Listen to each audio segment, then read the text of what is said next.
மண்ணும் இமயமலை எங்கள் மலையேன்னு சொல்லுவாங்க. ஆனால் இமயமலையை விட மிக பழமையானது திருச்சி மாநகரின் மையத்தில் இருக்கும் உச்சி பிள்ளையார் வீட்டிற்கும் அந்த மலை. இந்த மலைக்கு ஏறுறதுக்கு 437 படிக்கட்டுகள். மலை 3 பகுதியாக இருக்கும். அடித்தள பகுதியில் மாணிக்க விநாயகர் இருப்பார். அங்கேருந்து அப்படி படியேறணுன்னா மலையை குடைந்து செய்யப்பட்ட தேவார பாடல் பெற்ற தலமான சிவன் கோயில், தாயுமான சுவாமி கோவில் இருக்கும். அம்மா பேர் மட்டுவார் குழலி அம்மன். அப்புறம் அப்படியே படியேறி போனோன்னா உச்சி பிள்ளையார் கோவில் இருக்கும். அதாவது மகாவிஷ்ணு ராமனாக அவதாரம் எடுத்து சீதையை மீட்டு பட்டாபிஷேகம் கண்ட பிறகு தனக்கு உதவி செய்த விபீஷணன்ட்ட உனக்கு என்ன வேணும்னு கேட்டார். அவன் நீங்கள் பூஜித்த அந்த சயன கோலத்தில் இருக்கக்கூடிய ரெங்கநாத பெருமாள் வேணும்னு சொன்னான். அது ராமருடைய குலதெய்வம். அதை கொடுத்த உடனே மக்கள்லாம் கொஞ்சம் வருத்தப்படுறாங்க. குலதெய்வத்தை யாருக்கும் கொடுக்க மாட்டாங்க. அதனால் என்ன பண்ணுறார், விபீஷணன் அயோத்தியிலேருந்து வரும்போது இலங்கைக்கு போகிறதுக்கு முன்னாடி காவேரியில் நீராட விரும்புகிறார். அதை கீழே வைக்க முடியாது இல்லையா, சாமி இல்லையா கையில், அதனால் வச்சுக்கிட்டு என்ன பண்ணுறார், நீ ஒரு சிறுவனை பார்த்து கூப்பிட்டு இங்கே வாப்பா, இதை நீ கொஞ்ச நேரம் கையில் வச்சுக்கோ, நான் காவேரியில் குளிச்சுட்டு வரேன்னு.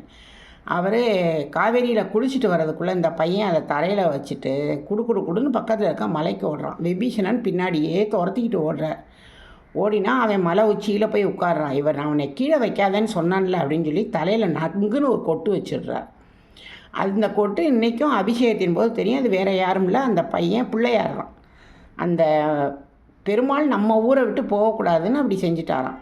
அதனால் மேலே போய் உட்காந்துக்கிட்டதுனால உச்சி பிள்ளையார்னு பேர். மலைக்கோட்டை பிள்ளையார்னு சொல்லுவாங்க, ராக்ஃபோர்ட் பிள்ளையார்னு சொல்லுவாங்க. அந்த மலையேறி போனோன்னா மிக நல்ல பெரிய உயரமான பிள்ளையார், அழகான பிள்ளையார்.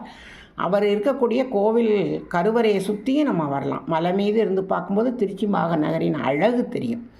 திருச்சி மாநகரின் அழகு, காவேரி சுழித்து ஓடுவது, அந்த ரயில் பாலத்தின் மீது, காவேரி பாலத்தின் மீது ரயில் வர்றதுன்னு அழகான காட்சி. திருச்சி மாநகரம், இந்த சென்ட் ஜோசப் சர்ச் அங்கேருந்து அழகாக தெரியும். அது ரொம்ப பழமையான சர்ச்சு. ஃப்ரான்ஸில் இருக்கிற சென்ட் லூக்ஸ் சர்ச் மாதிரி அதை கட்டியிருப்பாங்க.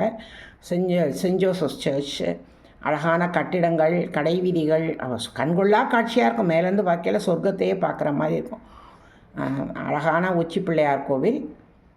இந்த பக்கத்தில் இருக்க மணிக்கூண்டு. இந்த மணி அந்த காலத்தில் பெல்ஜியம்லேருந்து செஞ்சு வந்துச்சான்.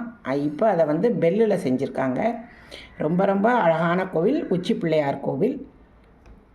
தேவார பாடல் பெற்ற தலம் இருக்குது. உச்சி பிள்ளையார் கோவிலுக்கும் கீழே இருக்க மாணிக்க விநாயகருக்கும் நடுவில் கருவறை கோவில் ஒன்று இருக்கும். பல்லவர் காலத்து குகை மண்டபம்.